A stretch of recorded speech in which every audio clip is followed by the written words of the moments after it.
జయ శుభకర వినాయక శ్రీకాణి భాగవర సిద్ధి వినాయక. నమస్కారం. ప్రేక్షకులందరికీ శుభోదయం. ఈనాటి శుభయోగం శీర్షికన మాఘ శుక్ల చవితి తిథి సందర్భంగా ఎలాంటి విధి విధానాలు పాటించాలో, తద్వారా ఎలాంటి ప్రయోజనాలు సిద్ధింపజేసుకోవచ్చో, అలాగే మార్కండేయ మహర్షి జయంతి సందర్భంగా పాటించాల్సిన ముఖ్యమైన విధి విధానాలు ఏంటో పరిశీలిద్దాం.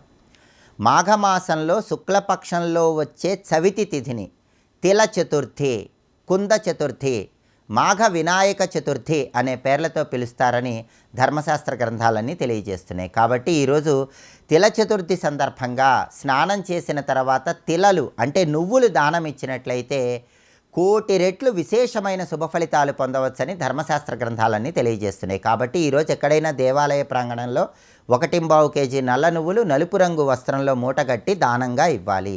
అలాగే మాఘ శుక్ల చవితి తిథిని కుంద చవితి లేదా కుంద చతుర్థి అనే పేర్లతో పిలుస్తారు.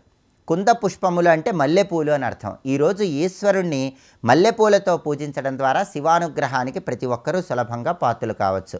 ఈరోజు పగలు ఉపవాసం ఉండి సాయంకాలం పూట శివపూజ చేసి శివాభిషేకం చేసి ఈశ్వరుణ్ణి మల్లె పుష్పాలతో పూజించి ఈశ్వరుడికి అన్న నైవేద్యంగా సమర్పించి దాన్ని ప్రసాదంగా స్వీకరించాలి. అలాగే రాత్రి మొదటి జాము వరకు జాగరణ చేయాలి. ఇలా ఈశ్వరుణ్ణి పూజిస్తూ ఈశ్వరుడికి సంబంధించిన నమశివాయ అనే పంచాక్షరి మంత్రాన్ని వీలైనన్ని సార్లు పఠించాలి. దీనివల్ల శివానుగ్రహానికి ప్రతి ఒక్కరూ సులభంగా పాత్రలు కావచ్చు. కాబట్టి కుంద చతుర్థి సందర్భంగా ప్రధానంగా మల్లెపూలతో ఈశ్వరుని పూజించడం ద్వారా ధనలాభం కలుగుతుంది, ఆదాయ మార్గాలు పెంపొందింపజేసుకోవచ్చు. అలాగే ఈ మాఘ శుక్ల చవితి తిథికి ఇంకొక ప్రాధాన్యత కూడా ఉంది. ఆ ప్రాధాన్యత ఏంటంటే దీన్ని మాఘ వినాయక చతుర్థి అనే పేరుతో కూడా పిలుస్తారు. దానికి కారణం ఏంటంటే ఒకానొక కల్పంలో గణపతి మాఘమాసంలో శుక్లపక్షంలో వచ్చే చవితి తిథి నాడు ఆవిర్భవించాడని, దీన్ని ఒకానొక కల్పంలో వినాయకుడి జన్మదినంగా భావించాలని ధర్మశాస్త్ర గ్రంథాలన్నీ తెలియజేస్తున్నాయి. గణపతి ఒక్కొక్క కల్పంలో ఒక్కొక్క రకంగా ఆవిర్భవించాడు. గణపతికి సంబంధించి 216 అవతార స్వరూపాలు ఉన్నాయని పౌరాణిక గ్రంథాల్లో చెప్పారు. ఒక కల్పంలో గణపతి ఆవిర్భవించిన రోజు కాబట్టి ఈరోజు గణపతిని పూజిస్తే ఉత్తమ ఫలితాలు కలుగుతాయి. వినాయక చవితి రోజు వరసిద్ధి వినాయక వ్రతకల్పాన్ని అనేక కారణాల వల్ల ఆచరించలేని వాళ్ళు, వినాయక చవితి రోజు వినాయకుడిని పూజించడం వీలు కాని వాళ్ళు, వినాయక చవితి రోజు వినాయకుడిని పూజిస్తే ఎంతటి సత్ఫలితాలు కలుగుతాయో అంతటి సత్ఫలితాలు మాఘ వినాయక చతుర్థి రోజు గణపతిని పూజిస్తే కలుగుతాయని కూడా ధర్మశాస్త్ర గ్రంథాలన్నీ తెలియజేస్తున్నాయి. కాబట్టి ఈరోజు ఎవరైనా సరే గృహంలో గణపతి విగ్రహము లేదా చిత్రపటం దగ్గర కొబ్బరి నూనెతో దీపారాధన చేయటం, గణపతి అష్టోత్తర శతనామావళి 108 నామాలు పఠిస్తూ ఎరుపు రంగు పుష్పాలతో గరికపోచలతో గణపతిని పూజించడం ద్వారా, గణపతికి ఉండ్రాళ్ళు నైవేద్యంగా సమర్పించడం ద్వారా గణపతి సంపూర్ణమైన అనుగ్రహం కలుగుతుంది. సంకటనాశక గణేష స్తోత్రం కానీ గణేష పంచరత్న స్తోత్రం కానీ గృహంలో పఠించినా లేదా శ్రవణం చేసినా విశేషమైన శుభ ఫలితాలు చేకూరతాయి. అలాగే దగ్గరలో ఉన్న గణపతి ఆలయానికి వెళ్ళి గణపతికి గరికపోచలు కలిపిన జలాలతో అభిషేకం చేయించుకోవటం, గరిక ఎర్ర పుష్పాలతో అర్చన చేయించుకోవటం ద్వారా కూడా గణపతి సంపూర్ణమైన అనుగ్రహానికి సులభంగా పాత్రలు కావచ్చు. గం గణపతయే నమః ఈ మంత్రాన్ని ఈరోజు ఎన్నిసార్లు జపిస్తే అంత అద్భుతంగా గణపతి అనుగ్రహానికి పాత్రలు కావచ్చు. అలాగే ఈరోజు మార్కండేయ మహర్షి జయంతి కాబట్టి ఈ సందర్భంగా మార్కండేయ మహర్షిని స్మరించుకోవటం, అలాగే సమస్త అపమృత్యు దోషాలు తొలగింపజేసుకోవటానికి ఈశ్వరుణ్ణి పూజించే సమయంలో ఓం త్రయంబకం యజామహే సుగంధిం పుష్టివర్ధనం ఉర్వారుకమివ బంధనాత్ మృత్యోర్ముక్షీయమామృతాత్ అంటూ మృత్యుంజయ మంత్రాన్ని పఠించడం ద్వారా అపమృత్యు దోషాలన్నీ తొలగింపజేసుకొని దీర్ఘాయుర్దాయాన్ని సిద్ధింపజేసుకోవచ్చు. కాబట్టి తిల చతుర్థి, కుంద చతుర్థి, మాఘ వినాయక చతుర్థి, మార్కండేయ మహర్షి జయంతి సందర్భంగా ఈ ప్రత్యేకమైన విధి విధానాలు పాటించండి. సమస్త శుభ ఫలితాలను సిద్ధింపజేసుకోండి. రేపు మాఘ శుక్ల పంచమి, వసంత పంచమి. ఈ సందర్భంగా సరస్వతీదేవిని ఏ విధంగా పూజిస్తే సమస్త శుభ ఫలితాలు చేకూరుతాయో, వసంత పంచమికున్న ప్రాధాన్యత ఏంటో పరిశీలిద్దాం. నమస్కారం.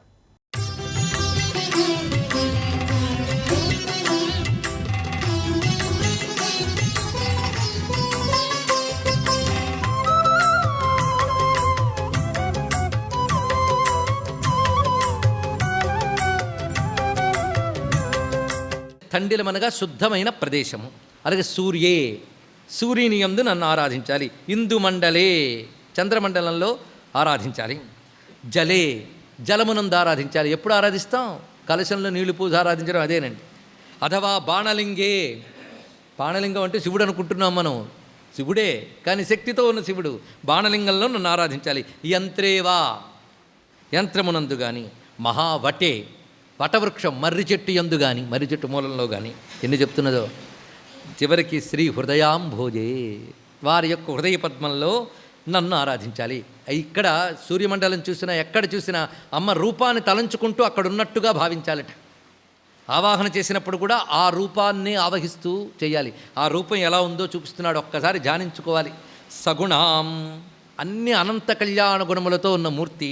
కరుణాపూర్ణాం తరుణీం అరుణారుణం, మంచి నూతన యవ్వనంలో ఉన్నది, అరుణకాంతులతో ప్రకాశిస్తున్నది. ప్రసాదసుముఖీం, ప్రసన్నంగా ఉన్నటువంటి తల్లి. చంద్రఖండ శిఖండినీం, చంద్రలేఖ దాల్చి ఉన్నది.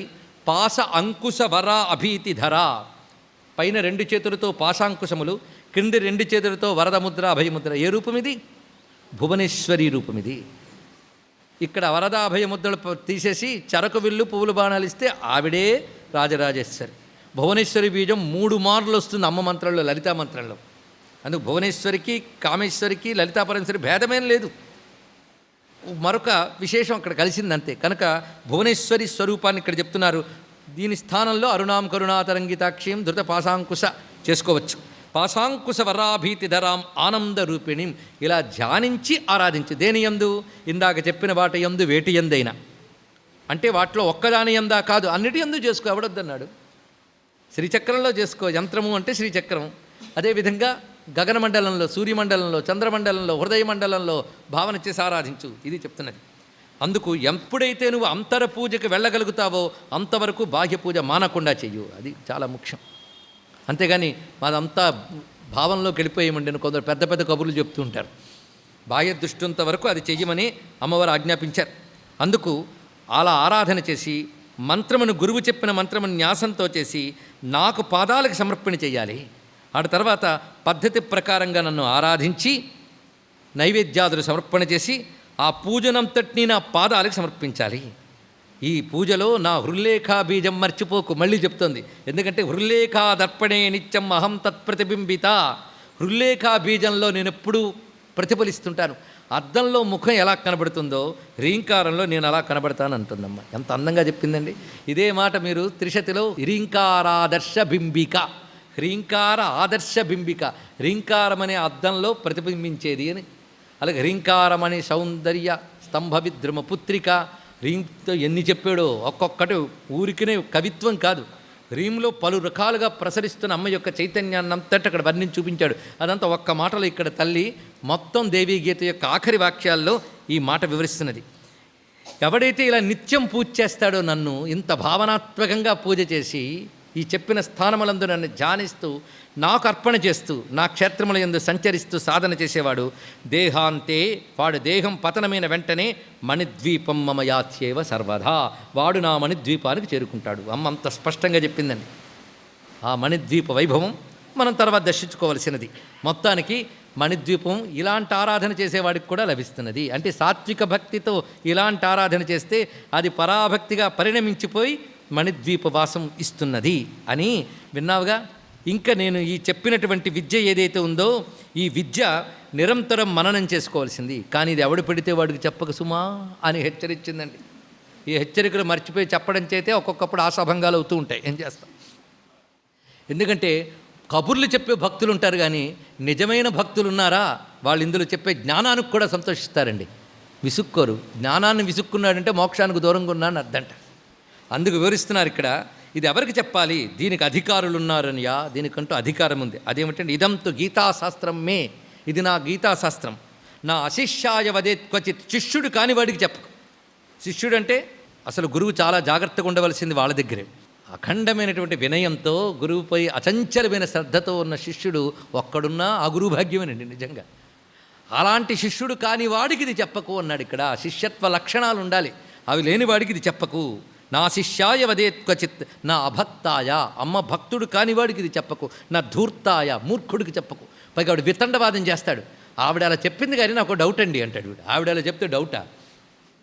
అలాంటి వితండవాదులకి చెప్పకు. ఎందుకంటే లౌకిక శాస్త్రాలకి తర్కాలు కావాలి, కానీ అమ్మ శాస్త్రానికి తర్కం పనిచేయదు, శ్రద్ధ తప్ప. అది అమ్మ మాట. అందుకే 3 అర్హతలు ఉండాలి ఇక్కడ. ఒకటి ధూర్తత్వం ఉండకూడదు, రెండవది అభక్తి ఉండకూడదు, అంటే భక్తుడై ఉండాలి, ధూర్తుడు కాకుండా ఉండాలి, శిష్యుడై ఉండాలి. అటువంటి వాడికి మాత్రమే చెప్పాలి సుమా. పైగా జ్యేష్ఠపుత్రుడికి చెప్పవచ్చు అన్నాడు. అంటే తండ్రి అయిన వాడు తన పెద్ద కొడుకు చెప్పాలట, ఎందుకంటే వాడు తరించితే వాడి వల్ల వీడు తరిస్తాడు. అదొకటి. తస్మాద్ అవశ్యం యత్నేన గోపనీయం, దీన్ని దాచిపెట్టు, ఎవరు పెడితే వాళ్ళకి చెప్పకు. సుశీలాయ సువేషాయ దేవీ భక్తియుతాయ చ, మంచి శీలము కలవాడు, దేవీ భక్తి కలవాడు, వాడికి నువ్వు ఇది ఉపదేశించు. అంతేకాదు, ఈ నా గీతని శ్రాద్ధకాలంలో ఆ భోక్తల దగ్గర కానీ చదివితే వాళ్ళ పితరులు అక్షయ లోకాలకు వెళతారు. ఇది చెప్తున్నారు. అంత విశేషమైన అంశం చూడండి. అంతేకాదు, శక్తిపీఠముల గురించి కొన్ని చెప్పిందమ్మ, అన్నీ చెప్పలేదండి. అన్నీ మనం రోజు చదవలేమని ఆవిడికి తెలుసు. ఆ కొద్ది శక్తిపీఠాలు కూడా నిత్యం పఠించుతూ శ్రాద్ధకాలంలో పఠిస్తే పితరులు అక్షయ లోకాలకు వెళ్తారని చెప్పింది. అని శక్తిపీఠ స్మరణం అంత గొప్పదిగా వివరించింది. ఇది మనం అమ్మవారు బోధించినటువంటి దివ్యమైన దేవీ గీత. దీనికి నమస్కారం చేసుకుందాం. ఇదంతా చెప్పి వ్యాసుల వారు కాస్త మౌనం వహించారు. ఆయనకి మాత్రం విశ్రాంతి అక్కర్లే. వెంటనే అన్నట్టు జనమేజయుడు, అయిపోయిందా ఇంకా వెళదామా అని అనలేదండి మహానుభావుడు. అయ్యా ఆపేసేవేం, అమ్మ గురించి ఇంకా వినాలనుంది, చెప్పు. ధన్యుడివయ్యా అన్నట్టు వెంటనే. ఎందుకంటే అమ్మ గురించి వినాలి వినాలి వినాలని తపన పుట్టిందా ధన్యుడివి. ఇంక చెప్పేదేముంది, చెప్తా విను. నీకు ఆసక్తే ఉండాలి, కానీ నాకు చెప్పే ఆ శక్తి నాకే వస్తుంది, చెప్తున్నాను విను అంటూ. పైగా అమ్మవారి కథ వింటే పదే పదే అశ్వమేధస్య ఫలం అక్షయమస్తునతే. అమ్మవారి కథ విన్నప్పుడు ప్రతి పదానికి అశ్వమేధయాగ ఫలం లభిస్తుంది. ఇంకా అశ్వమేధయాగంలో హింస ఉంది, ఇందులో అది లేదు. అందుకే ఇది ఇంకా దివ్యమైనది, విను అని ఒక అద్భుతమైన కథ చెప్తున్నాడు. ఇది పేరుకు కథలాగున్న ఈ కథా శ్రవణంతో దేవీ భాగవత ఒక పూర్ణత్వాన్ని పొందుతున్నది. సర్వం శ్రీ జగన్మాతృ చరణారవిందార్పణమస్తు. స్వస్తి.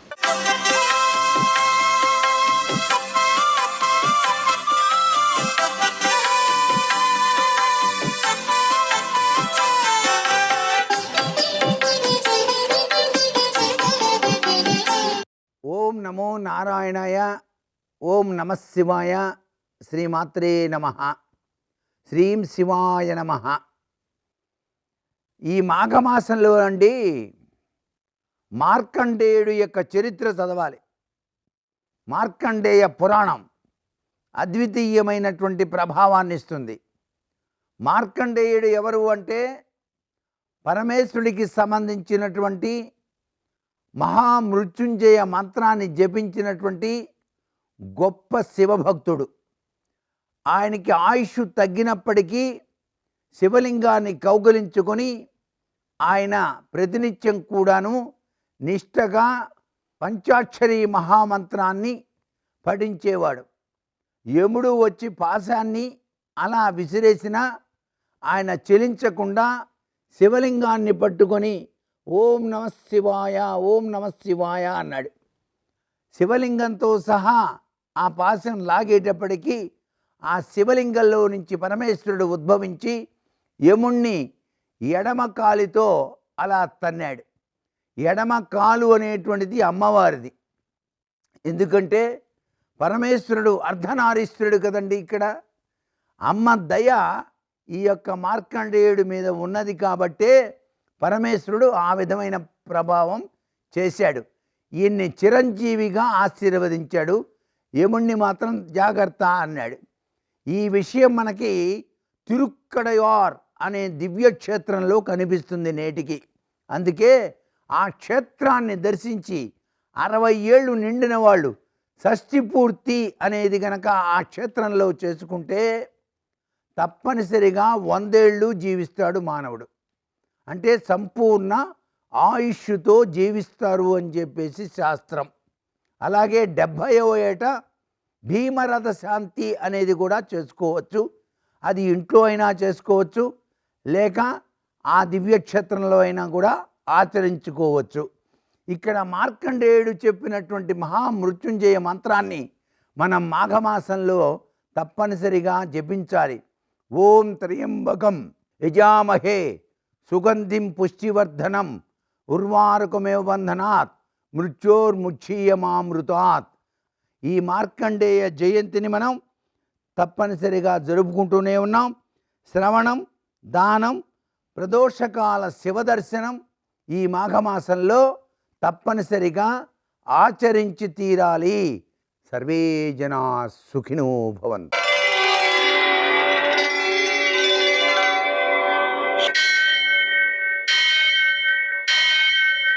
సహస్రశీరుషం దేవం విశ్వాక్షం విశ్వశంభువం విశ్వం నారాయణం దేవమక్షరం పరమం పదం విశ్వతః పరమాం నిత్యం విశ్వం నారాయణగుం హరిం విశ్వమేవేదం పురుషస్తద్విశ్వముపజీవతి పతిం విశ్వస్యాత్మేశ్వరం శాశ్వతం శివమచ్యుతం నారాయణం మహాజ్ఞేయం విశ్వాత్మానం పరాయణం. సూర్యశౌర్యమథేందురింద్ర పదవీ సన్మంగళం మంగళం. నమస్తే భగవన్ దేవ దత్తాత్రేయ జగత్ప్రభో సర్వబాధా ప్రశమనం కురు శాంతిం ప్రయచ్చమే. నేటి కాలమాన విశేషాలను గమనిద్దాం. స్వస్తి శ్రీ చాంద్రమాన విశ్వావసనామ సంవత్సరం ఉత్తరాయణం, శిశిర ఋతువు మాఘమాసం, శుక్లపక్షం, గురువారం. సూర్యోదయం 6:53 సూర్యాస్తమయం 6:02. తిథి చవితి రాత్రి 2:26 వరకు, నక్షత్రం శతభిషం మధ్యాహ్నం 2:23 వరకు, వర్జం రాత్రి 8:49 నుంచి 10:25 వరకు, దుర్ముహూర్తం ఉదయం 10:46 నుంచి 11:21 వరకు, మరల మధ్యాహ్నం 3:04 నుంచి 3:48 వరకు, అమృతకాలం ఉదయం 7:03 నుంచి 8:41 వరకు, మరల తెల్లవారుజామున 6:27 ప్రారంభమై మరుసటి రోజు ఉదయం 8:04 పూర్తవుతోంది. గురువారం కాబట్టి రాహుకాలం మధ్యాహ్నం 1:30 నుంచి 3 గంటల వరకు.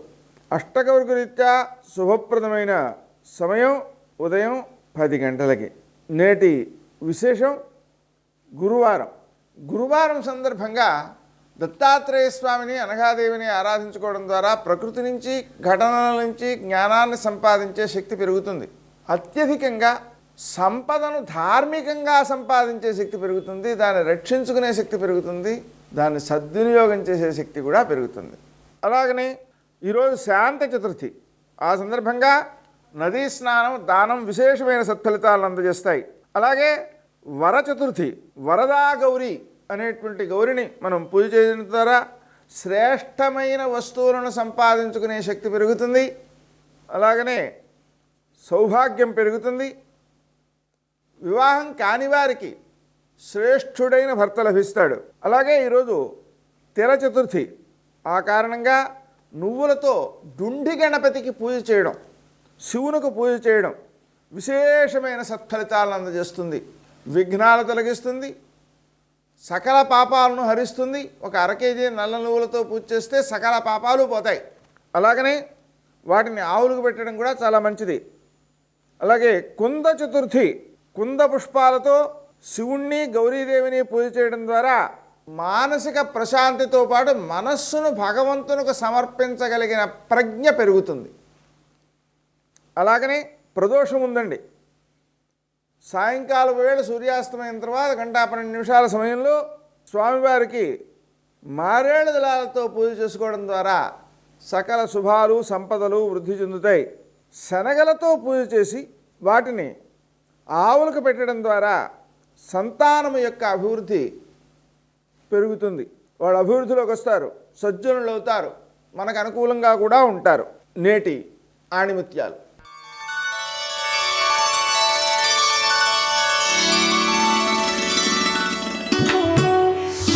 మంచి పనికి మించిన పూజ లేదు.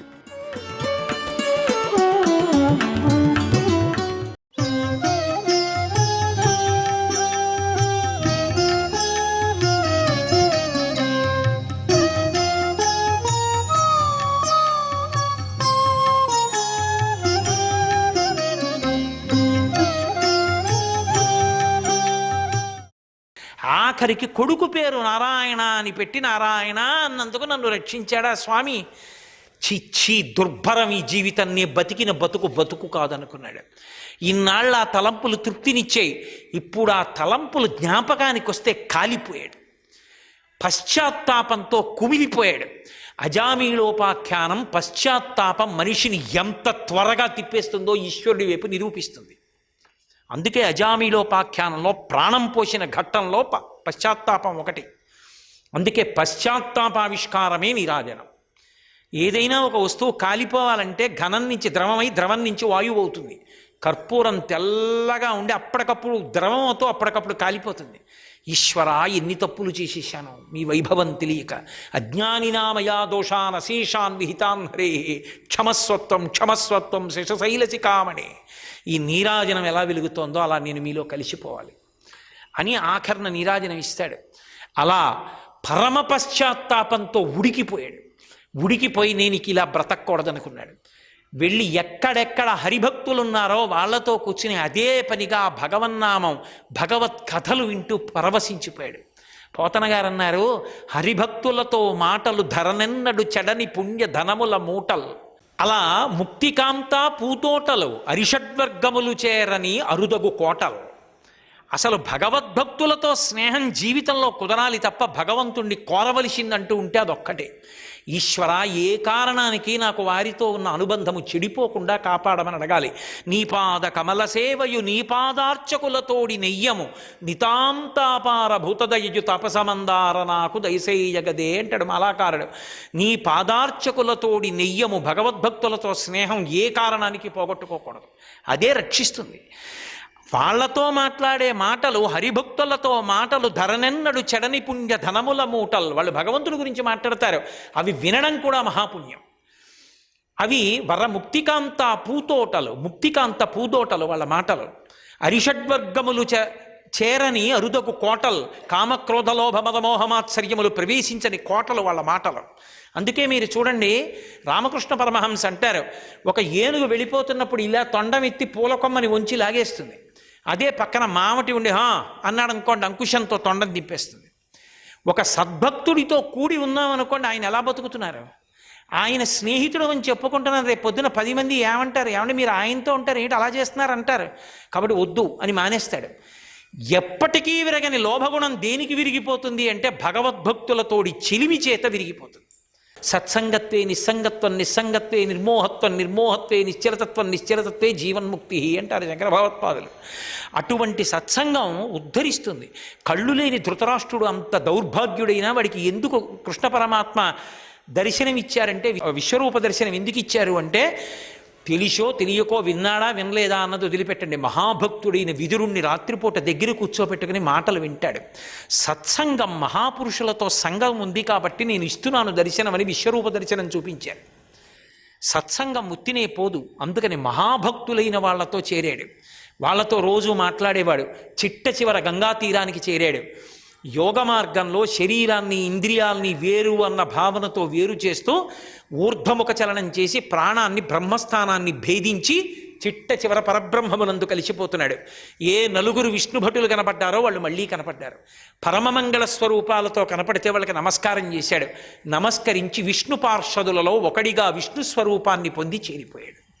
ఎంత పైకెక్కి కింద పడిపోయాడో అంత పైకి మళ్ళీ వెళ్ళిపోయాడు పశ్చాత్తాప కారణము చేత. ప్రాయశ్చిత్త కర్మ కన్నా మనిషిలో వచ్చిన పశ్చాత్తాపము ఎంత గొప్పదో నిరూపించింది అజామిలోపాఖ్యానం. నామ వైభవాన్ని నిరూపించింది అజామిలోపాఖ్యానం. కర్మల వైభవాన్ని నిరూపించింది అజామిలోపాఖ్యానం. మరణకాలమునందొచ్చేటటువంటి సంకల్పముల శక్తిని నిరూపించింది అజామిలోపాఖ్యానం. ఇన్నిటినీ నిరూపించింది కాబట్టి అది గొప్పది. యమభటులు వెళ్ళి చెప్పారు యమధర్మరాజు గారికి, మేము ఇలా వెడితే తోసేశారు మమ్మల్ని, వాళ్ళు విష్ణు పార్షదులట, ఇలా అయితే నీ దండనం ఎక్కడ నిలబడుతుందని అడిగారు. ఆయన అన్నాడు, పిచ్చి వాళ్ళలారా, నేను కాదురా, సమస్త లోకములు ఆయనకే నమస్కరిస్తాయి. మహానుభావుడు. ఈ లోకములను సృష్టించి స్థితిలో నిలబెట్టి చిట్ట చివర లయించేసేవాడు. అటువంటి నారాయణ నామము ఎక్కడ ఎవరు ఏ కారణము చేత పలికినా ఇక పైన మీరు వెళ్ళకూడదు. సర్వం శ్రీ ఉమామహేశ్వర పరబ్రహ్మార్పణమస్తు. స్వస్తి.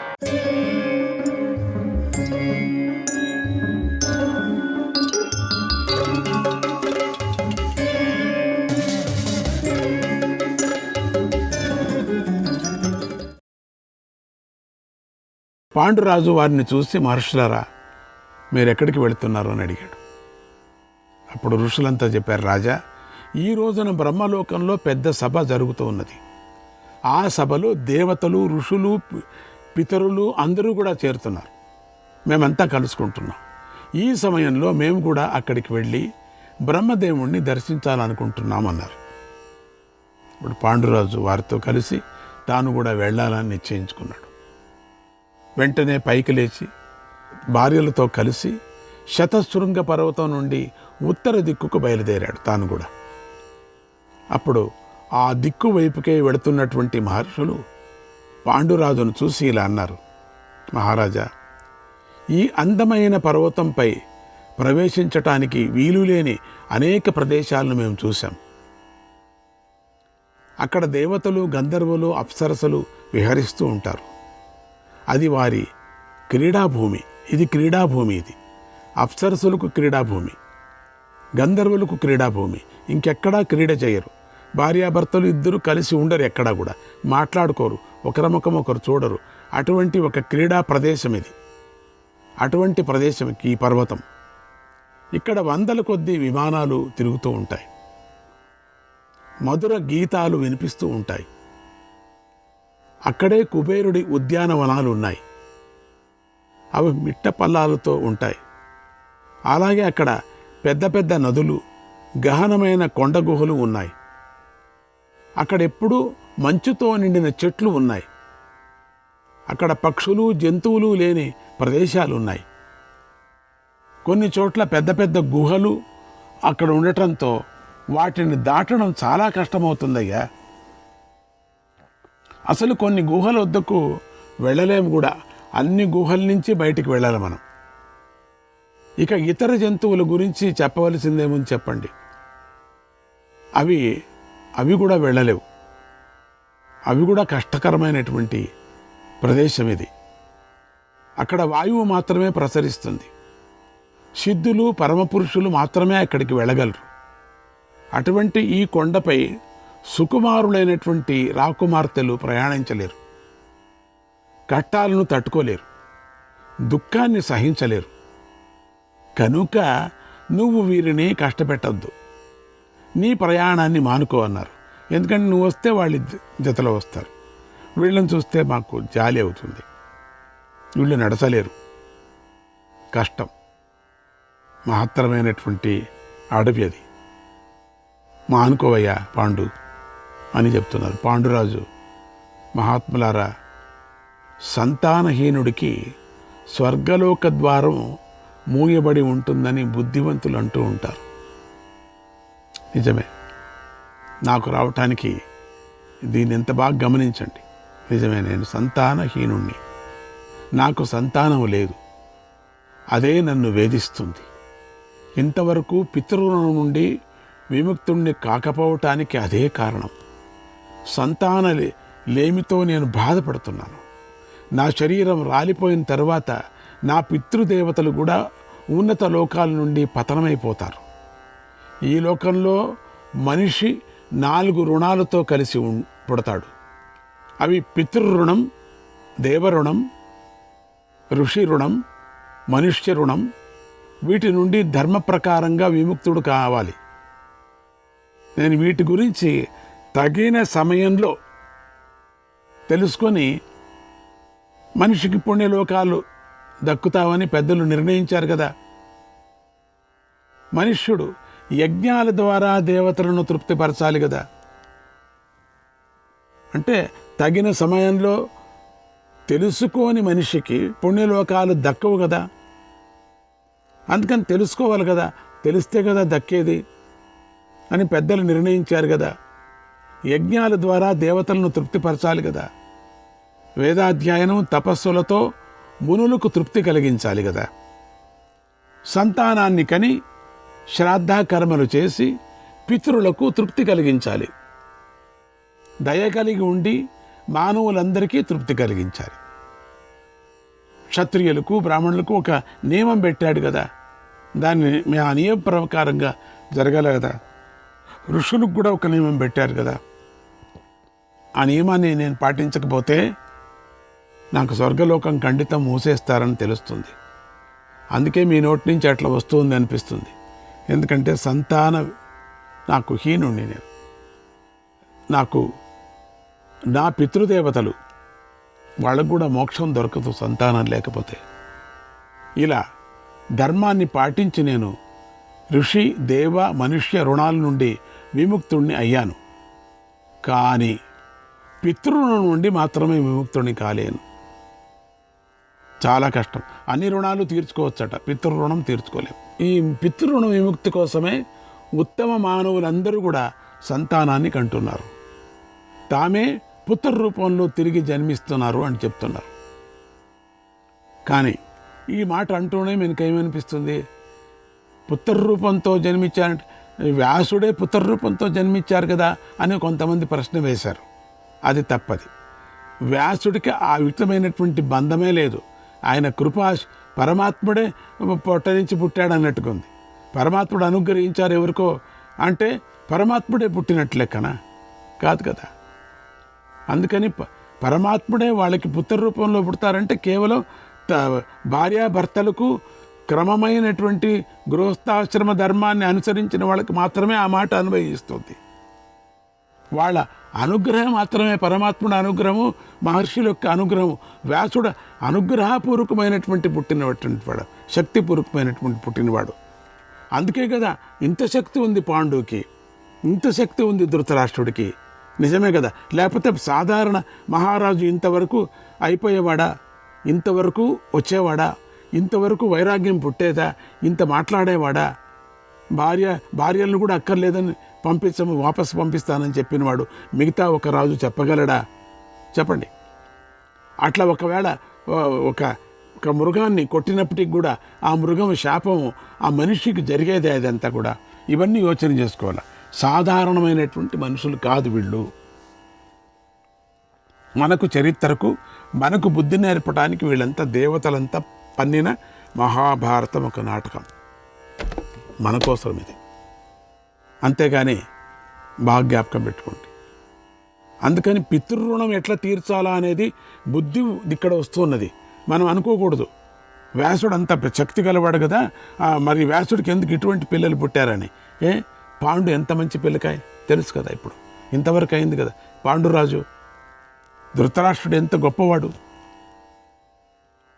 ఆడి నుంచి కలిగినటువంటి స్వార్థాలు వేరే అయిపోతాయి, వాళ్ళ కర్మం వేరే అయిపోతుంది. అందుకని ఇక్కడ వంశరూపమైనటువంటి వాడు వ్యాసుళ్ళే వీళ్ళంతా కూడా చెప్పచ్చు. పాండు కానీ లేక ధృతరాష్ట్రుడు కానీ అంశాలతో పుట్టినవాళ్ళు, శక్తితో పుట్టినటువంటి వాళ్ళు. వ్యాసుడు ఎట్లవుతారు? వాళ్ళు కారు. అందుకని వాళ్ళ నుంచి పుట్టిన వాళ్ళు మంచివాళ్ళే ఉండాలని నియమం లేదు. కర్మనే అట్లా. ఆ మనసుకు ఏమనిపిస్తుందో అదే పుడుతుంది అక్కడ. అందుకని మా తండ్రి ద్వారా మా అమ్మ మమ్మల్ని కన్నట్లుగా, మా తండ్రి ద్వారా మా అమ్మ మమ్మల్ని కన్నట్లుగా నా భార్యకు కూడా సంతానం కలిగే మార్గాన్ని చెప్పండి అని ప్రార్థించాడు. ఋషులు, ఓ ధర్మాత్మ, మేము దివ్య దృష్టితో చూస్తున్నాం, నీ కోరిక తీరుతుంది, తథాస్తు. దేవతల వంటి పుత్రుడు నీకు పుడతారు, తథాస్తు. నీ యోగం నీకుంది కనుక నువ్వు ప్రయత్నంతో సాధించు. అక్లిష్టం ఫలమవ్యగ్రహ విందతే బుద్ధిమాన్నరః తస్మిన్ దృష్టే ఫలే రాజన్ ప్రయత్నం కర్తుమర్హసి. అపత్యం గుణసంపన్నం లబ్ధా ప్రీతికరం హ్యాసి. బుద్ధివంతుడైన మనిషి తొందరపడకుండా పెద్ద కష్టం లేకుండానే ఫలితాన్ని పొందుతాడు. నువ్వు బుద్ధిమంతుడవే కదా, అదృష్ట ఫలం కోసం ప్రయత్నించు. గుణవంతులు ఆనందాన్ని చేకూర్చేవారు అయినటువంటి పిల్లలను పొందుతావు అని పాండురాజును ఆశీర్వదించి వెళ్ళిపోయారు. వాళ్ళ ఆశీర్వాదం అబద్ధం కాదు కదా. అప్పుడు అనుకోవచ్చు మీరు, నాకు పిల్లలే వద్దు, నేను మోక్షానికి వెళతాను అనే మాటలంతా అబద్ధమా అనుకోవచ్చు. మీరు ఒక మాట వేయచ్చు. మీరు ఎందుకు అబద్ధం అవుతుంది? ఆయన సంకల్పం అది, మరి వీళ్ళ ఆశీర్వాదం ఇది. ఈ రెండూ నెరవేరుతాయి. ఎట్లా చూడండి. అదే మహాభారతం అంటే, అదే రహస్యం. ఆ మాటలు విని పాండురాజు ఆలోచనలో పడ్డాడు. ముని శాపం వల్ల సంతానం కలగదు. చూడండి, మనకు వచ్చిన ప్రశ్న ముందు దానికి వచ్చేసింది ఇప్పుడే. నాకు ముని శాపం అయింది కదా, సంతానం కలగదు నాకు అనే విషయాన్ని గుర్తు చేసుకున్నాడు. ఒకనాడు ఏకాంత సమయంలో పాండురాజు కుంతీదేవిని పిలిచి, కుంతి, ఇది మనకెంతో గడ్డు కాలం, మనకు సంతానం పొందటానికై నువ్వు చేయవలసిన తగిన ప్రయత్నాన్ని నువ్వు చెయ్యి. సకల లోకాలను సంతానవంతుడికి మంచి ప్రతిష్ట లభిస్తుంది. ఈ లోకంలో సంతానం లేనివాడు ఎన్ని యాగాలు చేసినా, దానాలు చేసినా, తపస్సు చేసినా, నియమాలను ఆచరించినా అవి పవిత్రాలు కావు. ఎంత చేసినప్పటికి కూడా, తపస్సు చేసినా, నియమాలు ఆచరించినా, దానాలు చేసినా, యజ్ఞాలు చేసినా అవి పవిత్రాలు కావు. అంటే నిజమైనటువంటి ఫలితాన్ని ఇవ్వవుని. లేకపోతే అవన్నీ కూడా అపవిత్రలే అని చెప్పుకుంటారు. కుంతి, మనకిప్పుడు అటువంటి ప్రమాదకరమైన పరిస్థితి ఏర్పడింది. అంటే యజ్ఞాలు చేస్తారు ఎంతమంది, ఇప్పుడు అనుకున్నాం కదా, ఎంత యజ్ఞాలు చేసినప్పటికీ సకల లోకాలను సంతానవంతుడికి మంచి ప్రతిష్ట లభిస్తుంది. ఈ లోకంలో సంతానం లేనివాడు ఎన్ని యాగాలు చేసినా, దానాలు చేసినా, తపస్సు చేసినా, నియమాలను ఆచరించినా అవి పవిత్రాలు కావు అని మళ్ళీ ఇంకోపారి చెప్పాడు.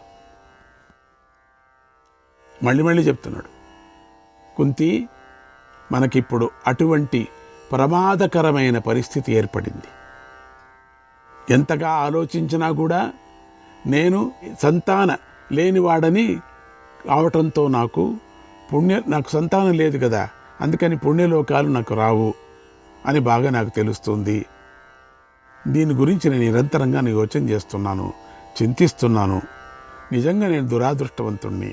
నాకు మృగశాపం వల్ల పిల్లలను కనగలటువంటి శక్తి కోల్పోయాను. మైథున కర్మలో ఉన్నటువంటి మృగాన్ని చంపటం వల్ల నేను దానిలాగానే పిల్లలను కనగల శక్తిని కోల్పోయాను. ఇక ఈ స్థితి నుండి నువ్వే నన్ను తప్పించాలి. ఈ సమయంలో నీకు ధర్మశాస్త్రంలోని కొన్ని రహస్యాలను చెబుతాను, విను. 6 మంది బంధు దాయాదులు, 6 మంది అబంధు దాయాదులు ఆస్తికి వారసుదారులు అవుతున్నారు. బంధు దాయాదులంటే సొంత కొడుకు, స్వయంజాతుడు, తన భార్యకు ఉత్తమ పురుషుడి వల్ల పుట్టినవాడు, ప్రణీతుడు అని. కూతురు కొడుకు దౌహిత్రుడు, రెండవసారి పెళ్లి చేసుకున్న స్త్రీకి పుట్టిన పుత్రుడు పౌనర్భవుడు, పెండ్లాడిన స్త్రీకి పెళ్లికి ముందే పుట్టినవాడు కానినుడు, చెల్లెలి కొడుకు. అంటే ఈ 6గురిని బంధు దాయాదులు అంటారు. దాయాదులు అంటే ఎవరెవరని తెలుస్తుంది కదా ఇప్పుడు మీకు. ఎవరెవరు చెప్పండి బంధు దాయాదులు అంటే? మళ్ళీ ఒకపారి జ్ఞాపకం. దాయాదులు అంటే ఎవరెవరు చాలామందికి అర్థం కాదు. బంధు దాయాదులంటే సొంత కొడుకు, స్వయం జాతుడు, తన భార్యకి ఉత్తమ పురుషుడి వల్ల పుట్టినవాడు ప్రణీతుడు, కూతురు కొడుకు దౌహిత్రుడు, రెండవసారి పెళ్లి చేసుకున్న స్త్రీకి పుట్టిన పుత్రుడు పౌనర్భవుడు, పెళ్లాడిన స్త్రీకి పెళ్లికి ముందే పుట్టినవాడు కానినుడు, చెల్లెలి కొడుకు. ఈ 6గురిని కూడా బంధు దాయాదులు అంటారు. ఇక అబంధు దాయాదుల గురించి విను. కన్న తల్లి తండ్రుల చేత హృదయపూర్వకంగా అర్పించబడినవాడు దత్తుడు, తన సంపదలను ఇచ్చి కొని తెచ్చుకున్నవాడు క్రీతుడు, నన్ను బిడ్డగా భావించాడని వచ్చినవాడు కృత్రిముడు. నన్ను మీ బిడ్డగా భావించాడని వచ్చినటువంటి వాడు ఎవరెవరు ఉన్నారో వాడు కూడా దాయాదినే. నన్ను నీ బిడ్డగా భావించాడని వచ్చినటువంటి వాడు ఎవరెవరు ఉన్నారో వాడు కృత్రిముడు. పెళ్లి తర్వాత కలిగిన వాడు సహోదుడు, తన వంశంలో పుట్టినవాడు జ్ఞాతి, తన సంఘం వల్ల అతి తక్కువ జాతి స్త్రీకి కలిగినవాడు అపవిద్ధుడు. ఈ 6గురిని అబంధు దాయాదులు అంటారు. వాళ్ళు దాయాదులే, అబంధు దాయాదులు. దేవి ఈ 12 మంది పుత్రులు, అది ఎంత ధర్మం చూడండి అప్పుడు. ఇప్పుడు ఏమి అవన్నీ విచారమే లేదు మనకు. దాయాదులంటే తెలీదు, వంశం అంటే తెలీదు, కులం అంటే తెలీదు. దేవి ఈ 12 మంది పుత్రుల్లో వరుసగా మొదటివాడు లేనప్పుడు రెండవ వాడని మిగిలిన దారులంతా చూడాలి మనం, వేరే దారులను అంటే ఆ క్రమంలో తర్వాత వారికి ప్రాధాన్యం ఇవ్వాలి, వాళ్ళకి మిగిలిన చూసిన తర్వాత ఇవ్వాలి. ఆపత్కాలంలో తనకున్న ఉత్తముడైనటువంటి పురుషుల ద్వారానే సామాన్యులు సంతానాన్ని కోరుకుంటారు. అంటే అప్పుడు కూడా ఉండింది అని అర్థమవుతుంది. సంతానం లేనటువంటి వాళ్ళు ఉత్తముడైనటువంటి పురుషుడితో వాళ్ళు సంతానాన్ని కోరుకునేవాళ్ళు.